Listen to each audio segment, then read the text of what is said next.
We are now moving ahead with the panel 1 discussion titled Women in STEM Navigating the Change, which aims to shed light on the unique challenges that women encounter in STEM and will guide young enthusiasts to navigate these industries confidently. Our esteemed panelists include corporate leaders, scientists, researchers, engineers, and academicians. We are honored to welcome our distinguished panelists. Dr. Anita Gupta, an alumna of IIT Delhi, holds a PhD in engineering and has 25 plus years of experience managing government initiatives on innovation and startups. Currently heading the Climate, Energy and Sustainable Technology Division in the Department of Science and Technology, Government of India.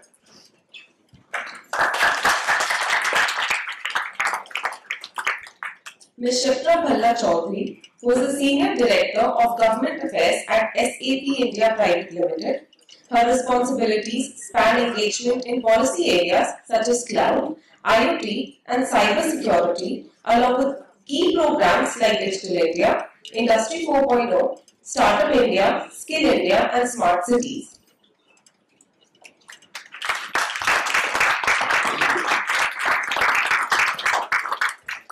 Dr. Geetha Venkataraman, Professor of Mathematics at Dr. B.R. Ambedkar University, excels in finite group theory, with a BSc Honours from St. Stephen's College, University of Delhi, and Advanced Studies at University of Oxford. She is the founder of the Mathematics Teachers Association, India. Ms. Sugandha serves as the lead IT for the APAC region at the not-for-profit Bill and Melinda Gates Foundation. Over the past 2 decades, she has been privileged to collaborate with organizations like the Department for International Development, now FCDO UK, and Path India, dedicated to various sustainable development goals. Now, I would like to hand over the mic to Ms. Shipra Chowdhary, who will moderate the discussion.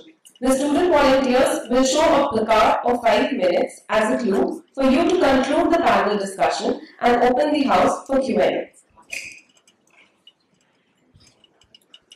Good morning, everybody. My name is Shipra.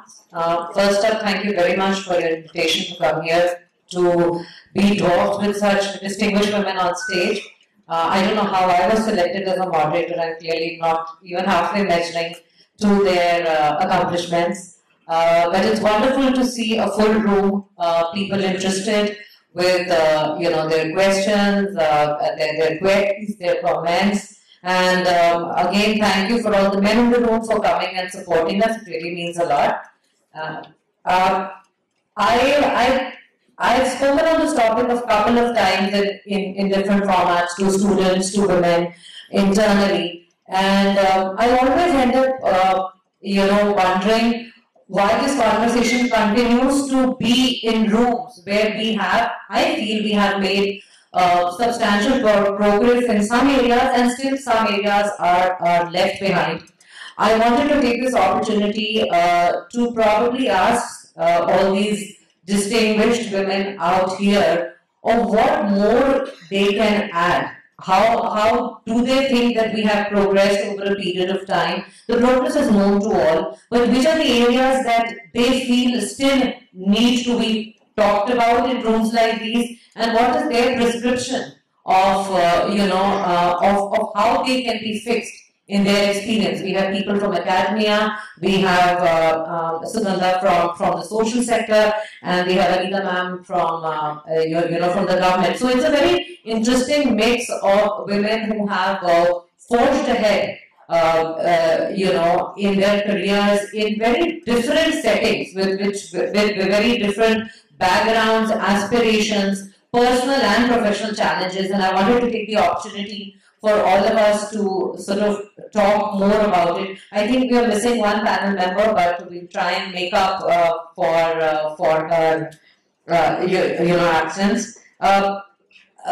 I wanted to put out there, and I think everyone will agree that women participation in the STEM field itself spurs economic growth. Not only that, it promotes gender equality worldwide, right? Involving more women and girls, and for the purpose of discussion, we keep space saying women, but women and girls.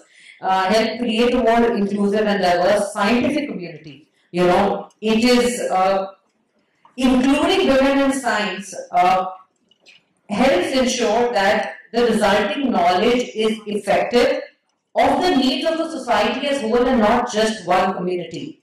With that intent, let me ask all our panelists with at least some starting remarks on their journey and their point of view on how navigating change as a woman in STEM has been good, bad, ugly for them over the last so many years of their career. Ma'am.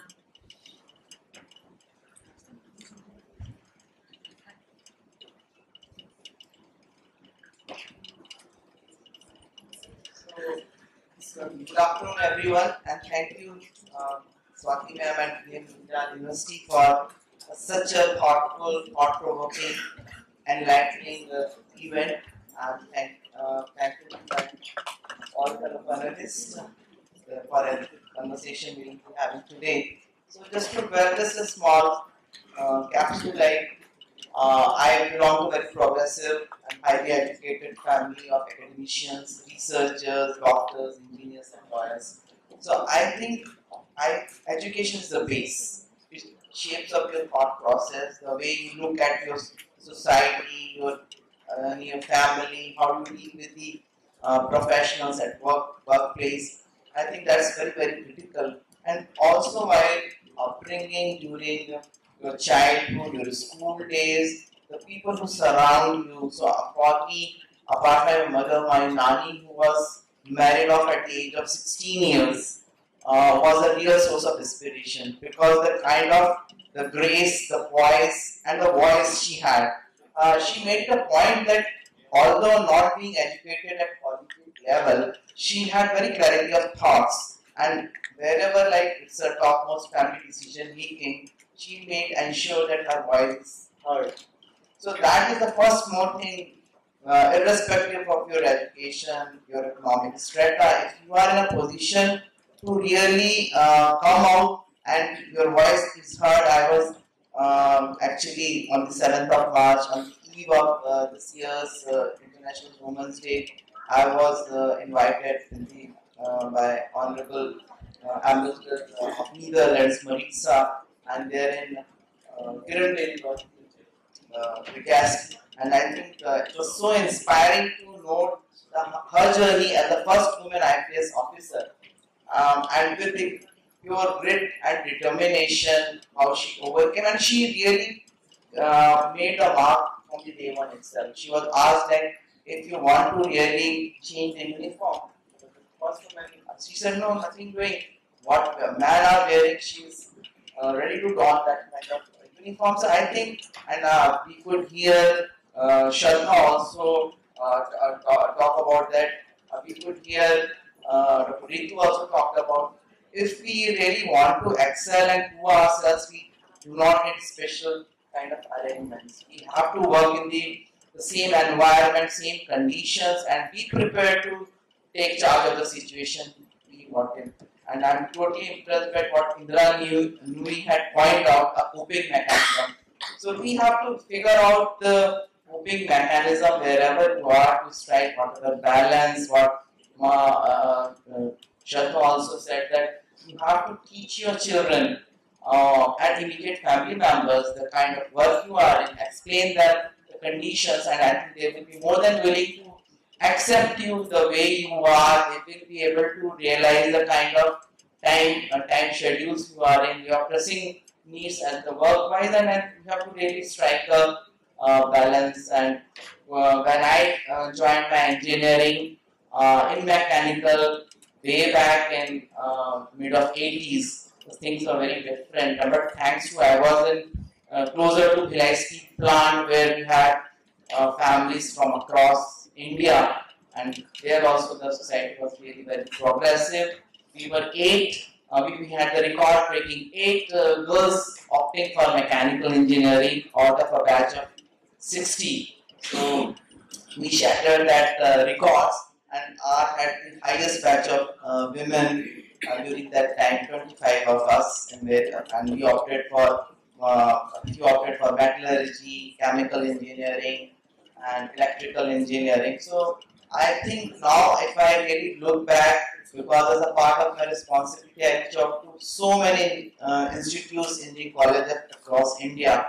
So it's so heartening to know from 8% share of women in the technical domain in terms of enrollment, we could see a marked improvement. It's closer to 20-29%. I think, and institutions like IIMs and all management, now they are actually having a special significance of inducting and including women more.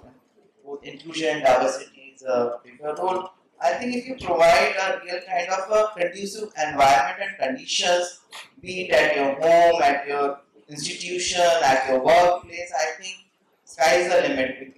Women can do wonders.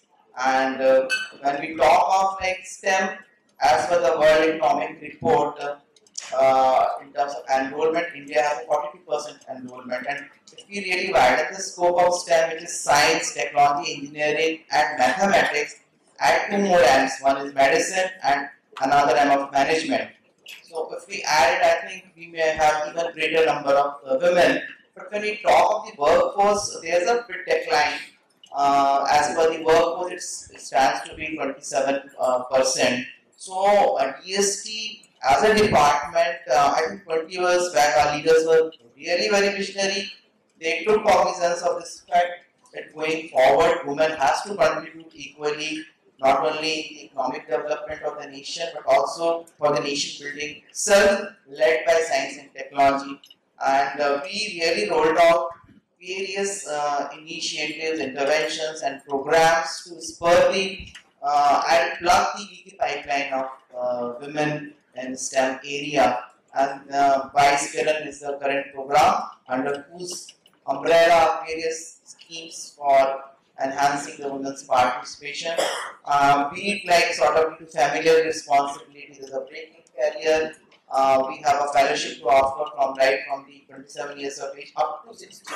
The Vidushi program, which offers, and women can offer any location of their choice. They can pick and choose any research institution of their choice, any research area of their choice to work upon it, entirely independent, so that whatever their knowledge they have gained, they are able to utilize in the research activities. And even if the women through science and technology can contribute for uplifting the social strata of society, there is a different women's scope program is there. And then right from the school level, if you really want to enhance the percentage of school girls opting for STEM, there is a Vigyan Jyoti program.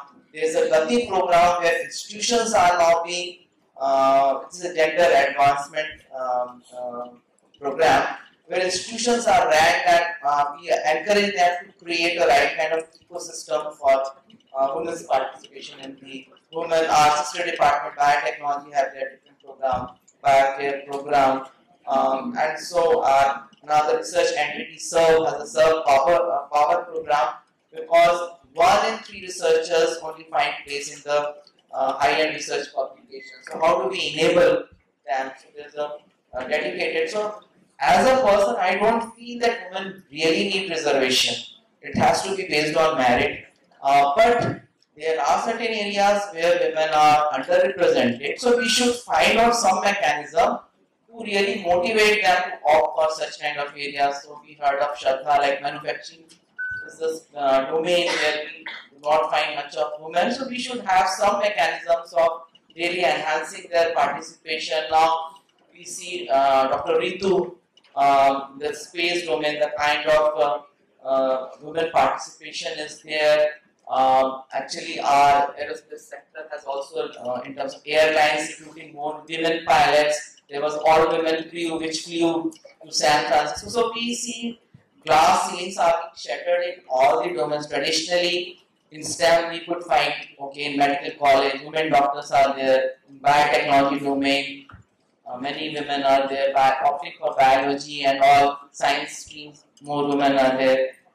I have in my when I studied engineering, there was a mining department. Women was not allowed to opt for mining, but I think now that has also been addressed, and now women are allowed. A few days back, I was in a conference in Mumbai, which was for the geophysicists, and I think in my current role of driving all actions on climate change, which is the biggest problem Earth is going to face, because its option is to really act or vanish after, say, if we do not take concrete measures to combat the adverse effects of climate change. So there, one of the mitigation ways is to really, we are heavily dependent on thermal power plants for our electricity generation, which are mainly coal based. We had, and then from coal we are also shifting to oil. So oil, we saw Manasi driving the Shell company in India. So and during that conference, all mining, geophysicists, chemical engineers were there. So heartening to know that we had a good representation of women there itself. So I don't think so. The areas here, Swati, you talked about AI and all. I think these areas will be, I think, give 2-3 years. I think women will be everywhere. They are currently acting at 30% represented in the AI ML domain. There are no other areas. Only you have to have grit and determination, passion to really work. I think everyone in the top leadership, the government, so many IS officers I see wherever I go. Many IS officers or public sector like Steel Authority of India had a woman. First time had our own department, ministry was never headed by a woman. Our Department of Scientific Industry, we have Dr. Kalya Selvi heading that. In defense also DRDO, missile women also, Tessie Thomas. So I don't think that like we need really special reservation or something, although our government has actually come out with a reservation bill where 1/3 of the women will now occupy place in the parliament. So that is good, they are underrepresented, and they will be shaping up the next wave of policies and intervention. I think India is going to surely march from 5th largest economy to 3rd largest economy and make a superpower with a larger representation of women across all the domains.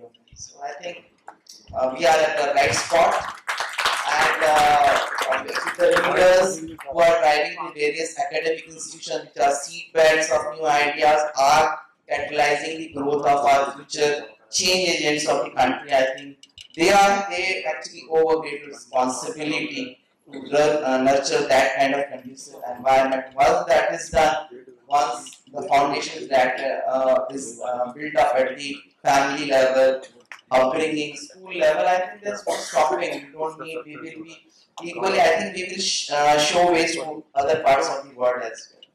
Thank you. Thank you, Dr. Gupta. Thank you. No, but that's great. In fact, I was going to circle back to you with the challenges you think you faced in your career, especially in the government sector. So let me. I just wanted to highlight. Day before yesterday, I was in the startup Mahakumbh, wherein it was the biggest, you can say, assembly of innovators, young crowd, and it was bubbling with the vibrancy and the energy, and women were everywhere. So I think the next generation of innovators, problem solvers, critical thinking, design thinking, they are actually at the top. So women although represent 80% in the startup domain, but going forward, I think all these percentage will be shattered and we will have equal opportunity level playing field everywhere. Excellent. I think I'm going to go, when we go forward, Sugandha has been working a lot in the social sector. I would wanted to comment on this whole, innovation and entrepreneurship piece when we come to her. You're absolutely right when you say that, there are only about 43% of STEM graduates in India are women, which is actually the highest in the world. India does throw out the maximum number of graduates. But their share in STEM jobs is a mere 14%, and I want to go and discuss why does that happen. I know that we all know the underlying reasons. The primary concern has never been with the number of women graduates in India. The The concern is the proportion who actually end up ultimately landing STEM jobs and having long careers in STEM jobs. So, with that intent, let me ask you, Dr. Venkataraman, you come from academia, right? And everyone knows that the underrepresentation of women in STEM actually starts very early. It starts in schools and colleges and results from deep-rooted social discrimination itself. Social norm, biases that influence the quality of education they receive and the subjects they study. In your, long career in academics, what do you think are the challenges and what is your wish list of how this can be changed or evolved so that women can, choose the subjects they want to study, land the job, and then continue it for their lifetime and thrive in it,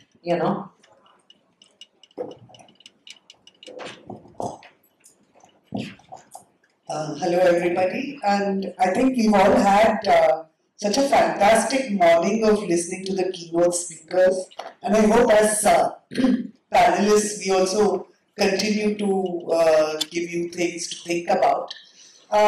So the point coming from an academic environment, the first thing I want to say is that, and I'm a mathematician, in mathematics, actually we've been doing extremely well in terms of girls coming into mathematics. At the undergraduate level, we've reached parity. At the master's level, we've gone beyond 50%. And what is particularly heartening in the last 10 years this has happened is that about 46% of the students doing research in mathematics are women. Okay, so it's a fantastic upward thing that's happening, and this is already quite different from what you see maybe in many Western countries, including the Scandinavian countries, which are countries where gender parity is supposed to be best in that sense. But unfortunately, after that, it's like the Dirac delta function.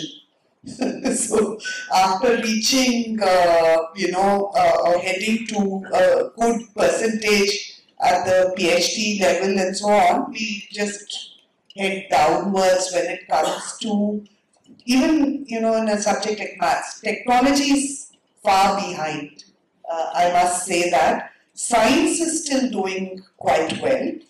And maths, of course, as I said, is quite ahead. But the problem comes when you start looking at faculty positions. There's a hierarchy of institutions also in India. Somewhere, at least in mathematics, somewhere at the top are the research institutes, and then you come to things like Indian Institute of Science, you have your IITs, and then the universities, colleges. There's an inverse proportion of women at kind of all levels as you go up the ladder. In fact, I had a look at the top 5 universities or institutions in the NIRF ranking. And I just went and looked at what was happening in either their physics or maths departments. And it's a telling story. So while on average we seem to be doing quite well, but there is something that is preventing women from not dropping out. The leaky pipeline in academia is very, very strong. And if I give you the figures, it's astonishing. So typically, if you look at university departments, about 30% of the faculty will be women in the science and the maths departments. But within that, if you start going up, so from assistant to associate to professor, it's like you will hardly see any women at the professorial level. If you move into places like IITs, if you look at IITs or Indian Institute of Science and so on, it's somewhere between 0 to 18%. That's the level. See, and in fact, what I would like to see, and this is something. For me, the simple fact is that we are losing out on people with potential. The potential to, contribute to that's the bottom line. I'm not bothered about, it will help our GDP and so on. Of course it will. The diversity picture will change. But just imagine these are people with immense possibility of contributing to knowledge, and they're just falling out on the wayside for reasons that we really have to go into. And that is a place where both the system as well as society needs to play its role. And I think for another very small example I'll give, if you look at the NIRF, the way it calculates things, institutions get full points if just 20% of their faculty are women. Is this what we should be targeting? Yeah, so reach 20% and then you'll get your full points from that. The Gupta scheme that she was talking about, there are things like that across the world. There's a Athena Swan scheme which UK has, Australia has adopted it. But it's voluntary, but the point is we really need to do a gender audit. We need to look at what is happening. See, at the macro level, things seem reasonably fine, but you can't sustain that macro level and keep improving it until you're looking deeper into what is happening at every institution. And somehow you have to make that change. Incentives, disincentives. Both these things need to be there. I would say go towards incentives more than disincentives, but you need to bring that into the system. Simple things like committees. Are you looking at whether they are balanced? Is there enough representation? I have sat in so many committees where I'm the only woman there. That is still happening. Even though we've seen that our girls are coming in, our classrooms are more than 50%. But what do they see when they look up higher? Are they being able to see that kind of parity at the higher levels? And that's not happening. And I think another extremely important thing is that you need to start encouraging and mentoring women, in fact girls I would say, right from when they're young. Because what happens is by the time you get to a certain stage, you kind of lost that confidence and the will. There will always be, because of the sheer numbers, there will always be enough women who will, move ahead. But are we doing this for the entire lot of women or girls? And that's where we really need to think, and I think you need to start young. And we need to start with our schools, in fact, because often what's happening is that girls are not being encouraged to continue with science or maths. Sometimes it's long hours in the lab, sometimes it's, so we have to, how do you make a change there? You have to start with the teachers. If you don't start with the teachers, and I think awareness programs, training programs, particularly with handling this, because study after study tells us that women will continue to move forward in STEM disciplines if they've had a good teacher at some point in their life who's encouraged them. And I think that is so crucial that, and I don't think that as teachers, whether it is at school or college, we understand this thing of encouraging the students, and of course we do, but particularly with women students, I think you need that extra push to take place, and at school I would say definitely, and I think at the university and college levels we have to have a lot more awareness, and particularly for people in leadership, people heading institutions. I think they do need to have this view. She talked about having visionary leaders in DST a few years back, but we need that all the time. We need visionary people who think about not leaving anybody behind, whether it's a girl or a boy. And I think that's extremely important. Thank you. Thank you so much. What I hear Dr. Geetha saying is that the problem actually needs to be addressed at two levels. At the societal level, which requires long-term and consistent effort with leaders, with teachers, allyship from peers. I think I place a lot of importance on that, especially when we have students in the room. One is that, and then the policy and institutional level, which itself can be started at immediate, with immediate effect. Let me, I hear from the students there that we have about 5-7 minutes left. So I want to talk to Sugandha, who has been. She works for Bill and Melinda Gates. It's a stellar organization for many years. Heavily invested in health and sanitation, and she's personally very driven about technology and entrepreneurship. So I want to bring back to that point and ask your views on how you can see technology, innovation, entrepreneurship supporting the cause of women in STEM. Thank you so much, and I hope all of you are still there with us. And because I'm so motivated and inspired after listening to the Geetha and Dr. Anita as well.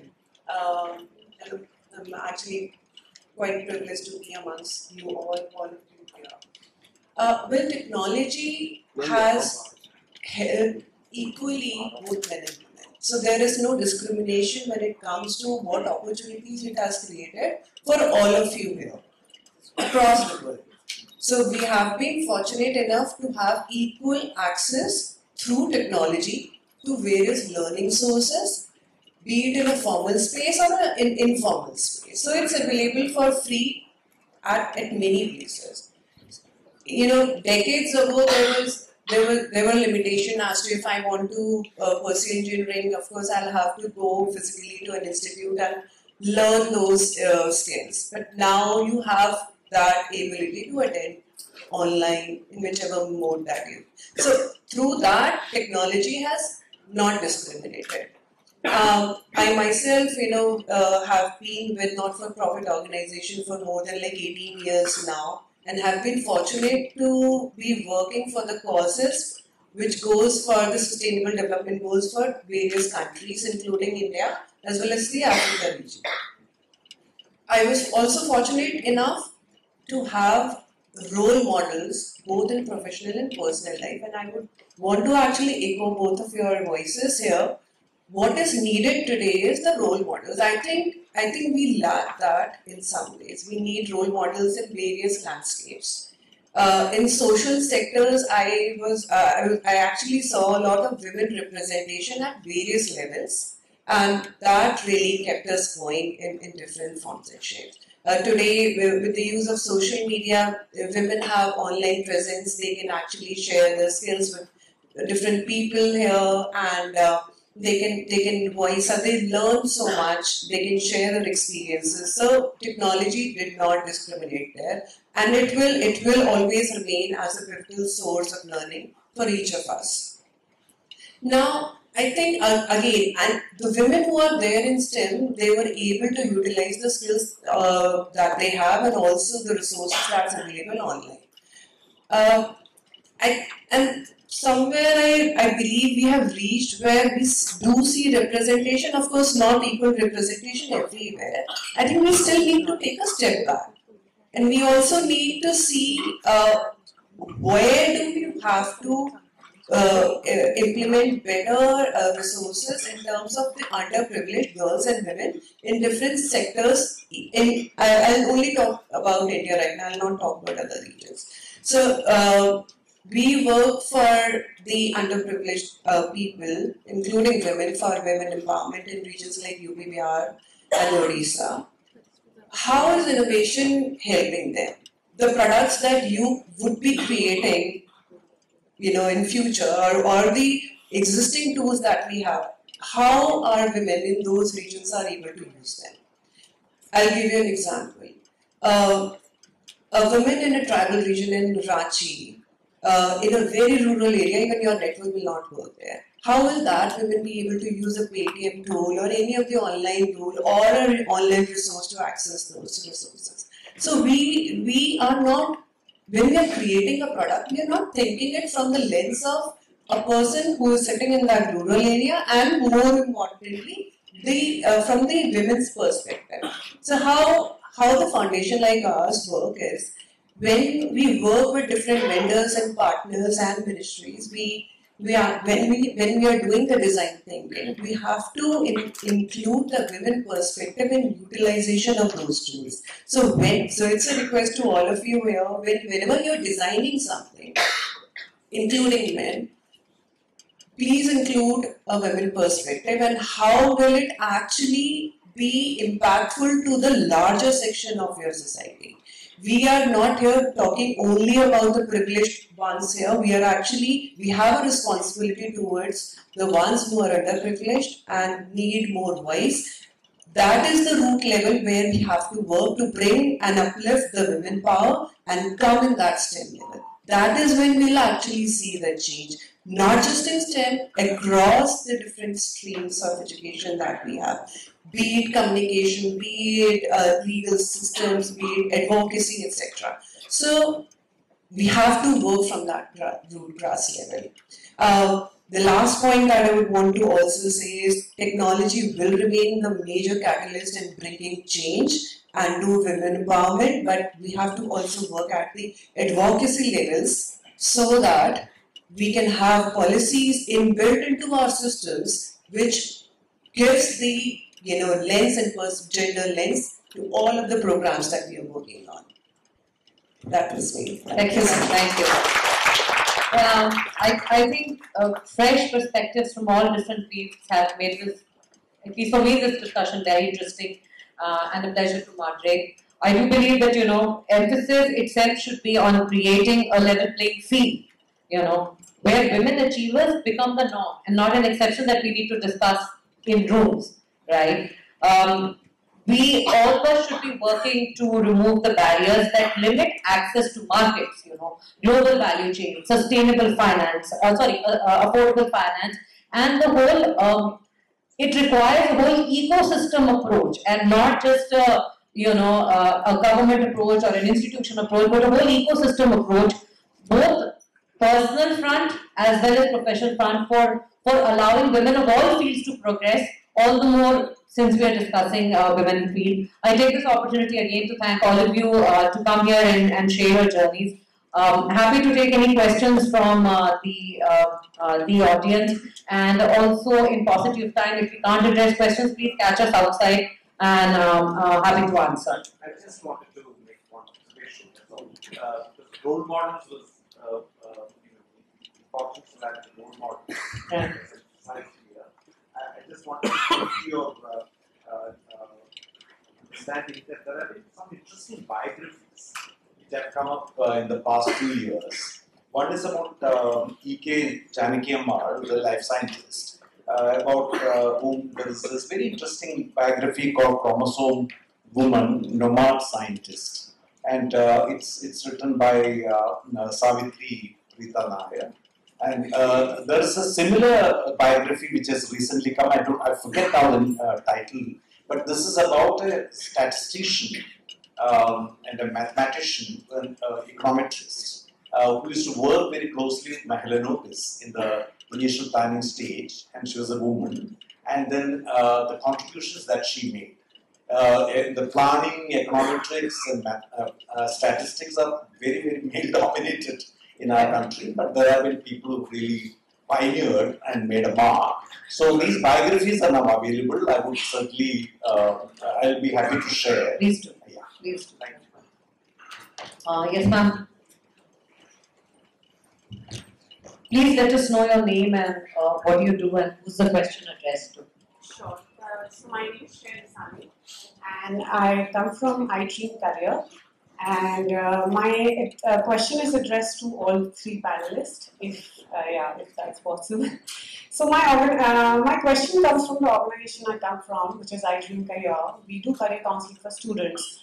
And recently we have been focusing on, this is a very important topic that we focus on, women in STEM, because many organizations, even the CSRs and even the non-profits, they're not indulging, but then indulging is, I think that's the word I want to use, because it's an interesting subject and a matter to address at this point of time, because the field is growing.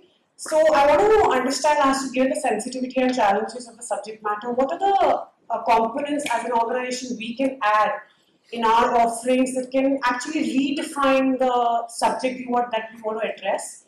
And as Sugandha ma'am said, that including women's perspective, like get a women's perspective if you're designing a program for women.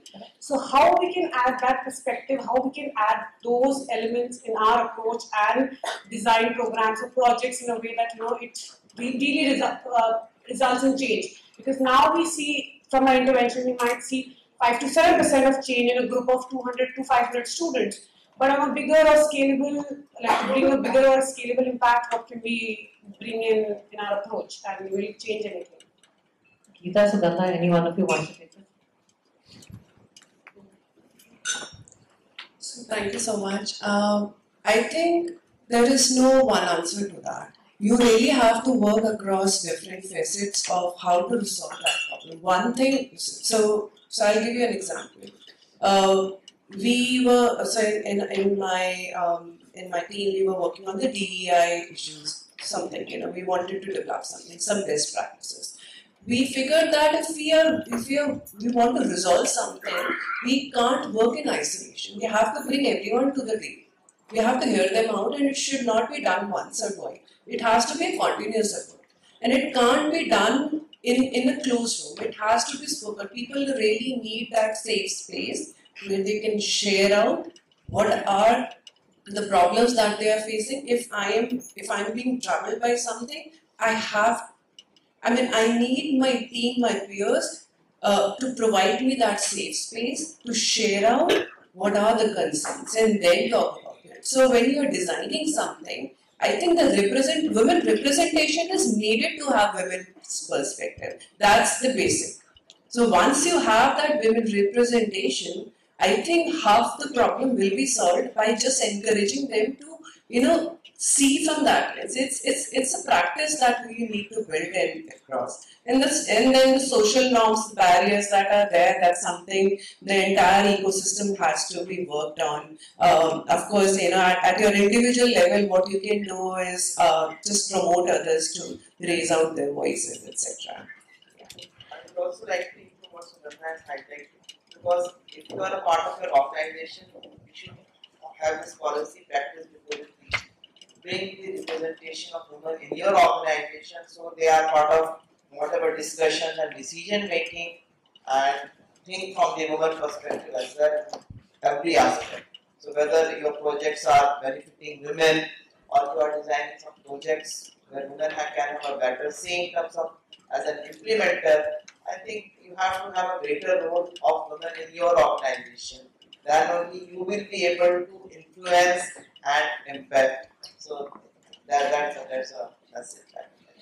Yeah. And I also like to say that on 7th of March, Women Commission of India had organized a very good event in Vigyan Board, where they actually invited all the women iconic role models from across various walks of life. Geetha was one of them.